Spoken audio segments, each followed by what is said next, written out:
जय हिंद बच्चों, आप सभी का स्वागत है आपके अपने एबीसी कोचिंग यूट्यूब चैनल में। आज की यह वीडियो आप सभी के लिए बहुत इंपॉर्टेंट होने वाला है। आप लोग कैसे हैं? आशा करता हूं आप लोग स्वस्थ और मस्त होंगे और अपने बोर्ड एग्जाम की तैयारी बहुत ही अच्छे से कर रहे होंगे।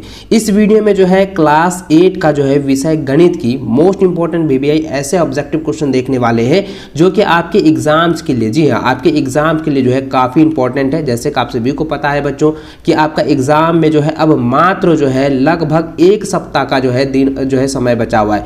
मात्र जो है 7 दिन का ही समय बचा हुआ है। तो अब जो है इन 7 दिनों में जो है पूरा का पूरा आप लोगों को रिवीजन कर लेना है। A to Z क्वेश्चन को आप अच्छे से जो है तैयार कर लेना है, क्योंकि इस बार जो है आपकी सभी बोर्ड की परीक्षा में आपके प्रत्येक सब्जेक्ट में जो है A+ जो है आपको जो है ग्रेड लाना है। ठीक है, तो आप जो है इसको ठान लीजिए और अभी से जो है आप लोग शुरू कर दीजिए। तो आज की यह वीडियो जो है आप सभी के लिए बहुत इंपॉर्टेंट है, तो अपने सभी दोस्तों के साथ जो है इसे शेयर करते जाइएगा। चैनल पर पहली बार आए हैं तो चैनल को सब्सक्राइब करने के साथ जो है बेल आइकन को प्रेस जरूर कर लेंगे। तो चलिए बच्चों क्वेश्चन की ओर चलते हैं। तो देखिए बच्चों, सबसे पहला जो प्रश्न दिया गया है, पहला प्रश्न जो दी गई है इसमें कहता है कि 5 का गुणात्मक प्रतिलोम व्युत्क्रम होगा। तो देखिए बच्चों, गुणात्मक का मतलब होता है जैसे कि हम भिन्न लिखते हैं, अंश बटा हर लिखते हैं। ठीक है, अंश बटा हर लिखते हैं। जब कहेगा गुणात्मक में तो आपको याद रखना है, अगर गुना रहता है तो उसको हम क्या करेंगे, भाग में बदलेंगे। यानी कि आप इसको अच्छे से जरा ध्यान में रखें कि अंश बटा हर रहेगा तो हर बटा हम अंश लिखेंगे, हर बटा अंश लिखेंगे। इसको क्या करना है, उल्टा कर देना है। व्युत्क्रम का मतलब होता है उल्टा, प्रतिलोम मतलब होता है उल्टा, और गुणात्मक का मतलब क्या हो गया, गुना या नहीं तो भाग। ठीक है, बट्टे में रहेगा या बिना बट्टे में रहेगा। तो अब यहाँ पे क्या है बच्चों, कहता है कि 5 का जो है गुणात्मक प्रतिलोम व्युत्क्रम होगा। तो देखिए 5 जो है, 5 क्या है, तो 5 अकेला है तो नीचे क्या छिपा हुआ है, 1 छिपा हुआ है। तो इसको हम करेंगे व्युत्क्रम यानी उल्टा करेंगे तो कितना हो जाएगा, 1/5 हो जाएगा। तो 1/5 कहाँ पर है, तो option number D, option number D जो है एकदम बिल्कुल सटीक आंसर हो जाएगा। ठीक है, अगला प्रश्न देखिए दिया गया है कि 4900 का जो है वर्गमूल होगा। देखिए 4900 का वर्गमूल किस प्रकार से ज्ञात करते हैं, ध्यान से देखिएगा, इसी प्रकार से आपको जो है एग्जाम में बनाना है। देखिए आपको अगर हम यहाँ पे बताएं, एक जो है फॉर्मूला मैंने बताया था उसको छोड़े तो आप यहाँ पे इस प्रकार से जो है वर्गमूल निकालते हैं। ठीक ना, तो वर्गमूल इस तरह से आप निकालते हैं तो 7 कितना हो गया भाई, 7 हो जाता है 49, 7 49। अब इसको क्या करते हैं, जोड़ते हैं, 7 7 14 हो गया और ये पूरी तरह से कट गया। अब 0 0, तो यहाँ पे देखिए कितना बार में, 7 बार में, तो डबल 0 आ रहा था, यहाँ पे 1 0 अपने से बैठा दीजिए, कितना आ गया 70। ठीक है, तो आप जो है ऑप्शन नंबर बी मार दोगे, एकदम ऑप्शन जो है 20 का सही आंसर हो जाएगा। लेकिन अगर आपको जो है पूरी तरह से वर्गमूल ज्ञात करने नहीं आता है, वर्गमूल जो है आपको ज्ञात करने नहीं आता है, तो आपको याद रखना बच्चों, अगर 2 जीरो रहेगा तो 1 0 जो अपने मन से यहाँ पे लिख दीजिएगा। 2 जीरो रहेगा तो 1 0 लिखना है। अगर यहाँ पे देखिए अब लास्ट में क्या 49 है, 49 का जो है आधा, जरा ध्यान दीजिएगा, 49 जो है कौन सा जो है परिणाम होता है लगातार संख्या में, 7 7 49 तो 7 हो जाए, यानी कि कितना आ गया 70। आप दोनों तरीके से बना सकते हैं। तो ऑप्शन नंबर जो है 2 इसका सही आंसर होगा, ऑप्शन बी 70 आंसर जो है राइट आंसर होगा। आगे देखें, अगला सवाल जो है तीसरा नंबर कहता है बच्चों कि यहाँ पे क्यूब है ना, 3 है, रूट जो है -125, इनमें से जो है किसके बराबर नहीं है, पूछा गया है किसके बराबर जो है नहीं है। तो देखिए हम जो है इस प्रकार से लिख सकते हैं। देखिए ये प्लस, मतलब देखिए आपको मैंने बताया था ना कि माइनस इंटू प्लस क्या होता है, माइनस इंटू प्लस जो होता है वो माइनस होता है, माइनस इंटू माइनस होता है वो प्लस होता है, प्लस इंटू प्लस जो होता है, प्लस इंटू प्लस जो होता है वो क्या होता है, प्लस होता है, और प्लस इंटू माइनस होता है वो क्या होता है भाई, माइनस होता है। तो ये मैंने आपको पहले भी बताया हुआ था। अब ध्यान दीजिएगा कि जब यहाँ पे क्यूब दिया हुआ है, जब यहाँ क्यूब दिया हुआ है तो 125 को हम लिख सकते हैं, 1 गुना 125 लिख सकते हैं ना। तो ये माइनस है तो माइनस लिखेंगे, क्योंकि प्लस माइनस माइनस होता है, तो ये हो गया। तो अब देखिए यहाँ पे क्या है, देखिए ये तो हो जाएगा, ये हो जाएगा। अब देखिए दूसरा नंबर भी देखिए, तो यहाँ पे क्या करते हैं, दोनों को हम अलग अलग कर सकते हैं, जी हाँ कर सकते हैं, ये भी जो है बराबर होगा। अब देखिए इसको हम वर्गमूल निकालें, 25 का वर्गमूल कितना होता है, 25 का घन कितना होता है, 25 का घनमूल जो होगा ना, 25 का घनमूल हो जाता है 5। तो हम लिख सकते हैं 1 गुना 5, तो यहाँ माइनस है तो माइनस लिखेंगे, माइनस 1 गुना 5 हो जाएगा। अब ये भी मेरा जो है बराबर है। अब यहाँ पे पूछा क्या गया था कि बराबर नहीं है, निगेटिव पूछा गया था। तो देखिए 1 गुना 5, 5 1 5 5 होता है, 5 का अगर जो है घन करेंगे तो 125 आता है, तो 125 ये क्या आता है, प्लस में आता है। तो क्या ये घन जो है बराबर है, तो नहीं है। तो ऑप्शन जो है डी जो है इसका बिल्कुल सटीक आंसर हो जाएगा। ठीक है, चलिए अगला सवाल देखिए दिया गया है कि यदि a बराबर जो है -1 है और b बराबर जो है 2 है तो कहता है कि a पर पावर b प्लस b पर पावर a का मान ज्ञात कीजिए। तो बच्चों आपको याद रखना है कि जब a का मान दिया हुआ रहे और b का मान भी दिया रहे और आपको इस फॉर्मूले में आपको जैसे बैठाना है तो आपको इस प्रकार से ज्ञात करनी है। बच्चों आपको ध्यान में रखना है कि जब a पर पावर यानी कि a का मान कितना है -1 तो -1 पर पावर कितना दिया गया है यानी b का मान कितना है 2 है तो यहाँ पे 2 लिख देंगे। ठीक, और ये जोड़ है तो जोड़ लिखेंगे। अब देखिए b पर पावर कितना a है तो यानी कि b का मान 2 है लिख देंगे और देखिए a का मान कितना है -1 तो यहाँ पे लिखेंगे -1। ठीक है, चलिए अब देखिए क्या करेंगे 1 का स्क्वायर करेंगे तो क्या हो जाएगा 1 ही होगा क्योंकि -1 माइनस प्लस होता है तो +1 हो गया। अब देखिए ये प्लस लिखेंगे। अब जब यहाँ पे माइनस पर पावर रहता है तो हम क्या करेंगे उसको उल्टा कर देंगे। क्या करेंगे उल्टा कर देंगे 1/2 हो जाएगा 1/2। अब इसका लघुत्तम निकाल दीजिए 2 + 1/2 यानी कि कितना हो गया 3/2। तो अब देखिए यहाँ पे जरा ध्यान दीजिएगा अच्छे से आपको समझना बच्चों 3 यहाँ पे 2 आया है तो कितना आया 3/2। तो हम इसको लिख सकते हैं 1.1/2 1.1/2 लिख सकते हैं ना।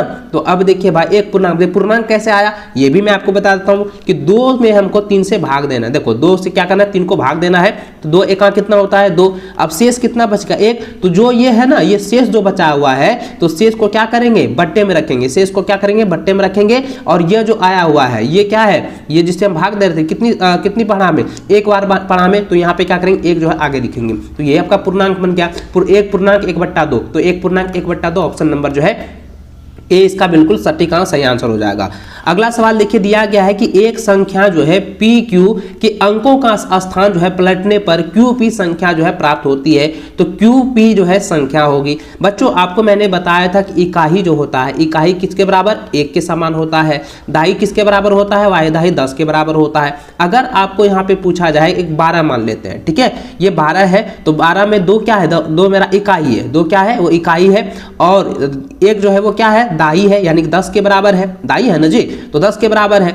अब यहाँ पे जरा इसको अगर पलट देते हैं इसी को हम पलट देते हैं 12 को हम 21 लिख देते हैं तो 1 मेरा इकाई बन जाएगा और 2 मेरा क्या बन जाएगा वो दाई 10 के बराबर हो जाएगा यानी कि 10 के बराबर हो जाएगा दाई बन जाएगा। तो वही यहाँ पे कह रहा है कि पी क्यू के अंकों को स्थान जो है पलटने पर पी क्यू कोई संख्या है उसको पलट देते हैं और क्यू पी बन जाता है। तो संख्या में क्यू पी मेरा क्या है अब बताइए क्यू पी मेरा क्या है। तो भाई बहुत आसान है जब हम देखिए 12 को हम इस प्रकार से तोड़ सकते हैं 10 + 2 तोड़ सकते हैं ना और फिर वह 21 को हम पलट देंगे इसी को हम पलट देते हैं तो कितना 20 + हम 1 लिख सकते हैं। ठीक उसी प्रकार से जब यहाँ पे P और Q दिया हुआ है तो हम लिख सकते हैं 10P प्लस हो जाएगा Q लिख सकते हैं ना। अगर इसी को हम पलट दें इसी को हम पलटेंगे यहाँ पे हो जाएगा Q और P हो जाएगा तो लिखेंगे 10Q हो जाएगा प्लस हो जाएगा P। तो यही आपका आंसर हो जाएगा। देखिए किस ऑप्शन में दिया हुआ है तो ऑप्शन नंबर डी में दिया हुआ है। एकदम पूरी तरह से आप कॉन्सेप्ट के साथ आप लोग पढ़िए इसको आप अच्छे से तैयार कर लेना एग्जाम में पूछे जाते हैं। ठीक एग्जाम में 100% आएंगे।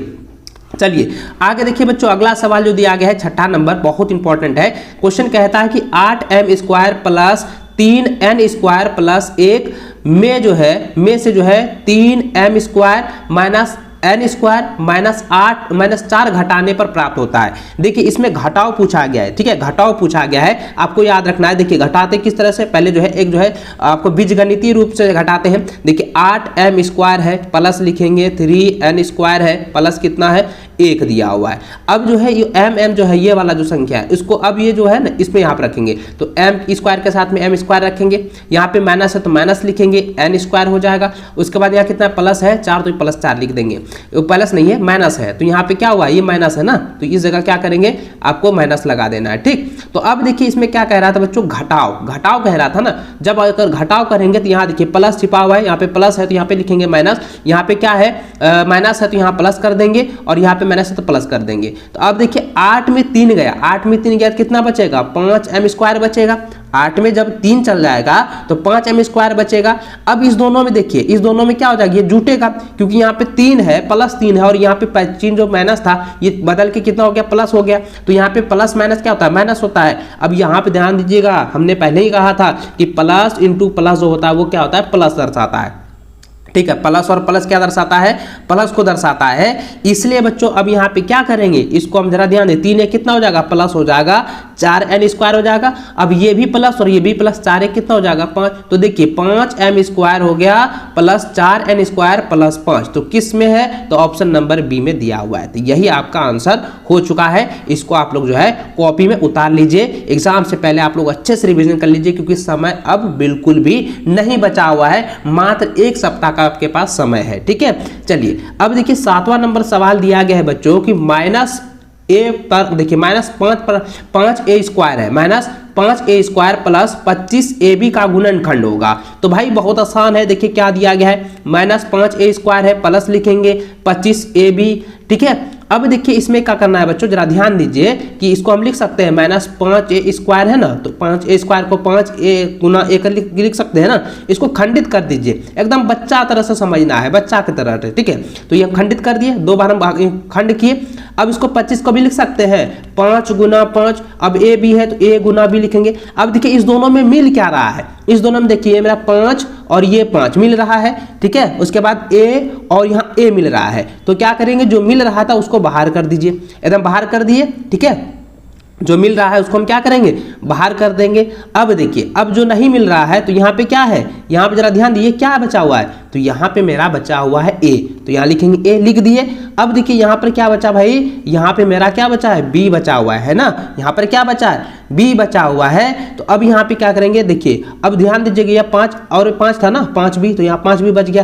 तो अब देखिए यहाँ पे क्या है, पहले यहाँ पे माइनस था, तो -5a इंटू a -5b, तो देखिए कहां पर है, तो ऑप्शन नंबर सी में दिया हुआ है। तो यही आपका आंसर हो चुका है। चलिए अब देखिए 8वां नंबर सवाल देखिए दिया गया है कि x - 2 = 6 में x का मान होगा। तो भाई बहुत आसान क्वेश्चन है, बहुत ही आसान है बच्चों। तो देखिए x - 2 बराबर कितना है, 6 है, तो x बराबर लिखेंगे 6 है, और ये माइनस इधर आके क्या हो जाएगा, प्लस हो जाएगा, +2 लिखेंगे, तो x बराबर कितना हो जाएगा, 6 2 कितना हो जाएगा, 8 हो जाएगा। तो x का मान कितना हो गया, 8 हो चुका है। तो ऑप्शन नंबर जो है सी इसका बिल्कुल सटीक आंसर हो जाएगा। ठीक है, चलिए अब देखिए अगला प्रश्न देखिए बच्चों क्या दिया गया है, कहता है कि 92 का स्क्वायर -8 का स्क्वायर के लिए कौन सही नहीं है। तो भाई हम इसको इस प्रकार से लिख सकते हैं, देखिए फॉर्मूला मैंने बताया था, a² - b² का फॉर्मूला आपको याद होगा। a² - b² का फॉर्मूला क्या होता है, जल्दी जल्दी आप बताइए, क्योंकि मैंने आपको पहले बहुत बार इसको बताया है बच्चों। इसको हम इस प्रकार से भी लिख सकते हैं, a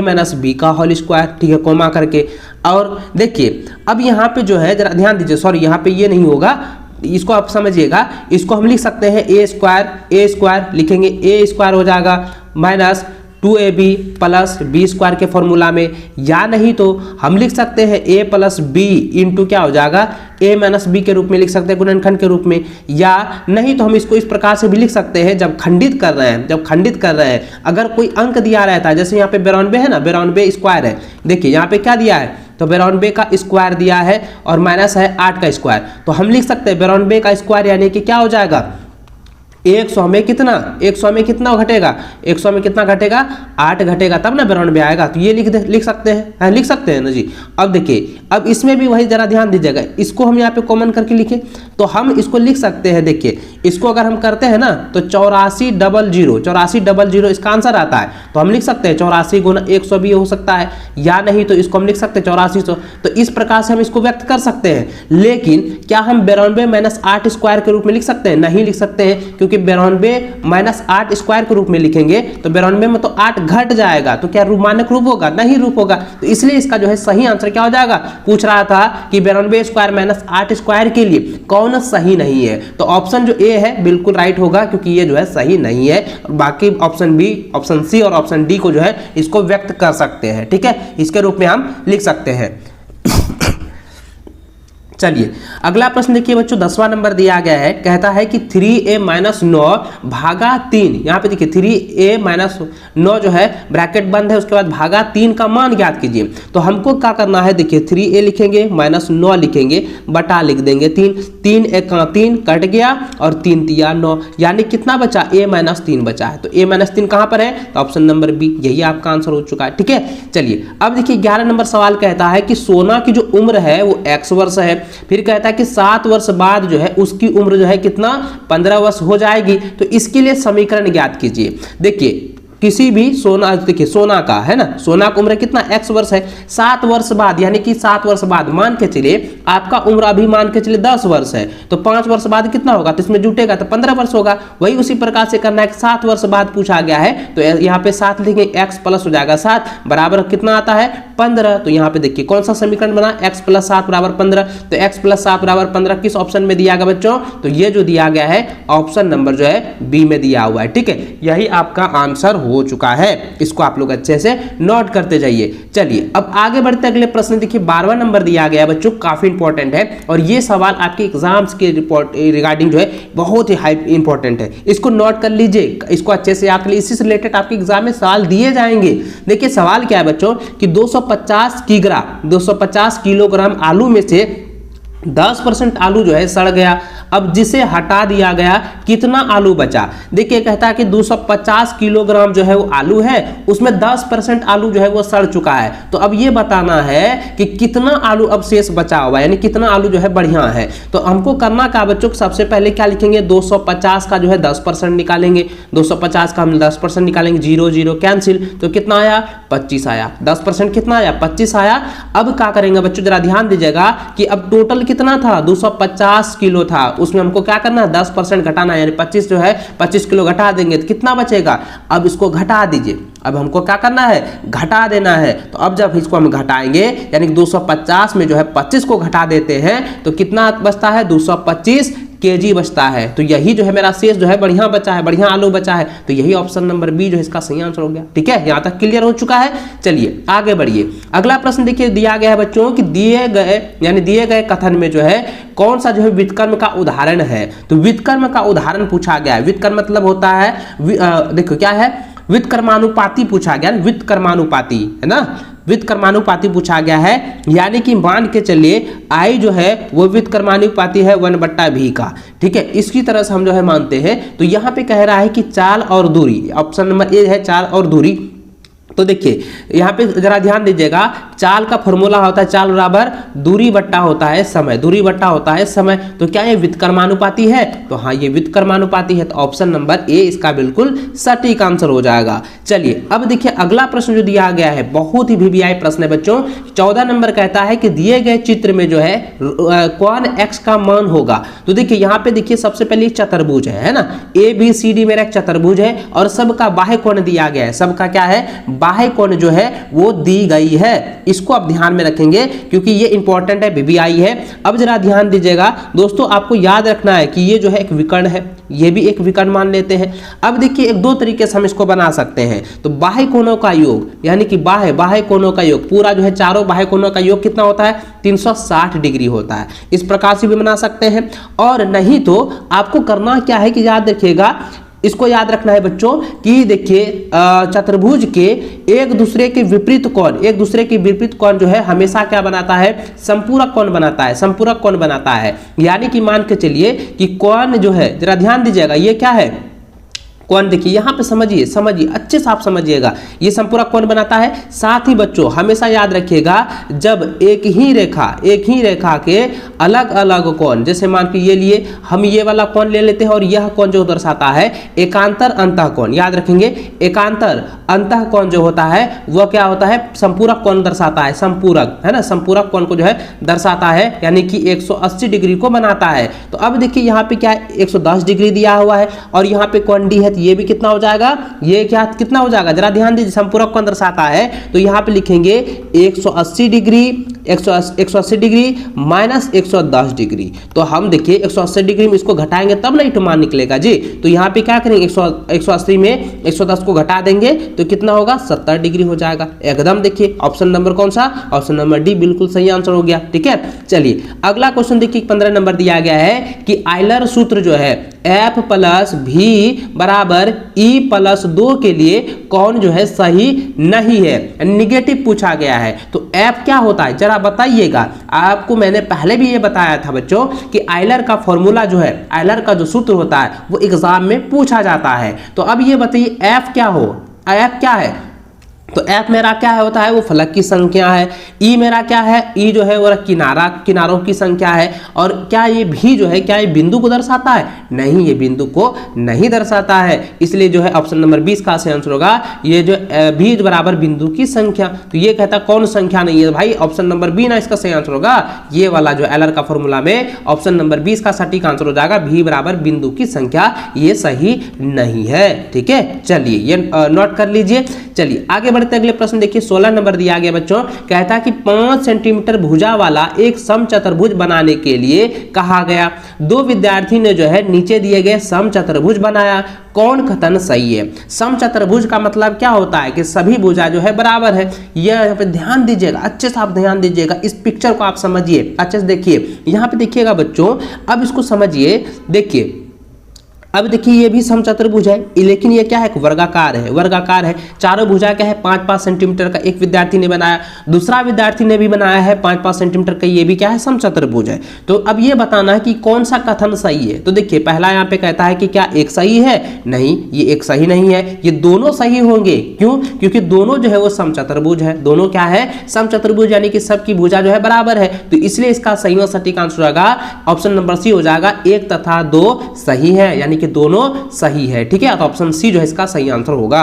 चलिए आगे बढ़ते अगला प्रश्न देखिए बच्चों, काफी वीवीआई सवाल है। दिया गया है कि 300 मीटर लंबाई तथा 200 मीटर चौड़ाई वाले आयताकार खेत का जो है चारों ओर बाड़ यानी कि घेरा लगाना है। तो 30 रुपया प्रति मीटर की दर से जो है बाड़ लगाने का खर्च ज्ञात करना है। तो सबसे पहले जरा ध्यान दीजिएगा, मैंने आपको बताया था आयत का परिमाप का फॉर्मूला। आयत का परिमाप का फॉर्मूला क्या होता है, 2 गुना लंबाई प्लस होता है चौड़ाई, 2 गुना लंबाई प्लस होता है चौड़ाई। तो देखिए लंबाई कितना है, 300 मीटर है, तो लिखेंगे 2 गुना हो जाएगा 300 प्लस लिखेंगे चौड़ाई कितना है, 200 लिखेंगे तो 200 हो जाएगा।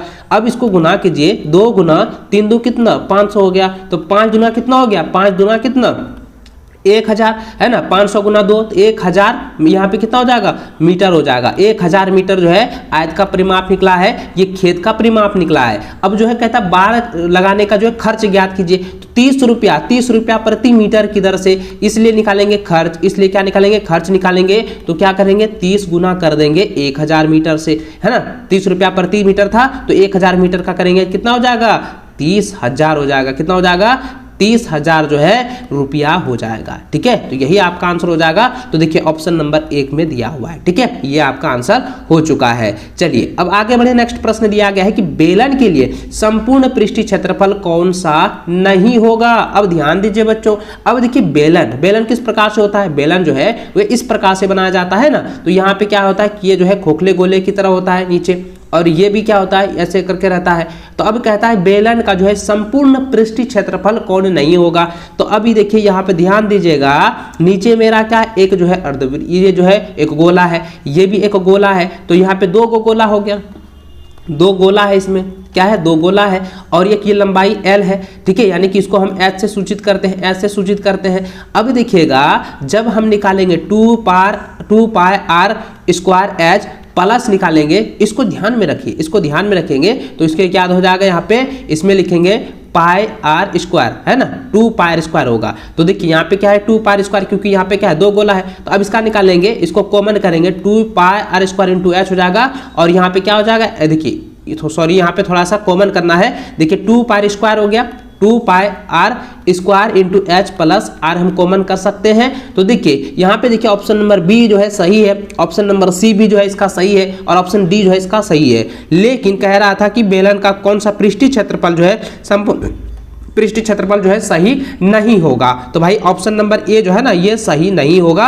ऑप्शन नंबर जो है ए इसका बिल्कुल सटीक आंसर हो जाएगा। अब देखिए अगला प्रश्न देखिए 19 नंबर दिया गया है, कहता है कि संलग्न पाई चार्ट एक परिवार के विभिन्न मदों में व्यय एवं बचत प्रतिशत में जो है दर्शाता है। अगर इस परिवार की मासिक आय जो है कितना है, 20,000 रुपया है, तो कुल बचत जो है कितना किया गया।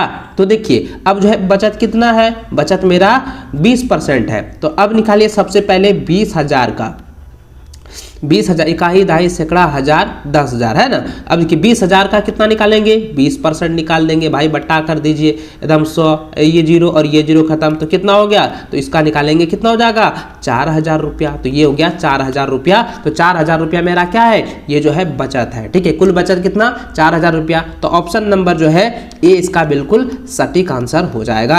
चलिए आगे देखिए, नेक्स्ट प्रश्न दिया गया बच्चों 20वां नंबर कहता है कि यहाँ पे कहता है ग्राफ पेपर को देखकर जो है आर बिंदु का निर्देशांक ज्ञात कीजिए। बच्चों मैंने आपको बताया था ये प्लस होता है और ये भी प्लस होता है, ये प्लस होता है तो ये माइनस होता है, यानी कि ये माइनस ये भी माइनस हो जाएगा और ये हो जाएगा माइनस और ये हो जाएगा प्लस।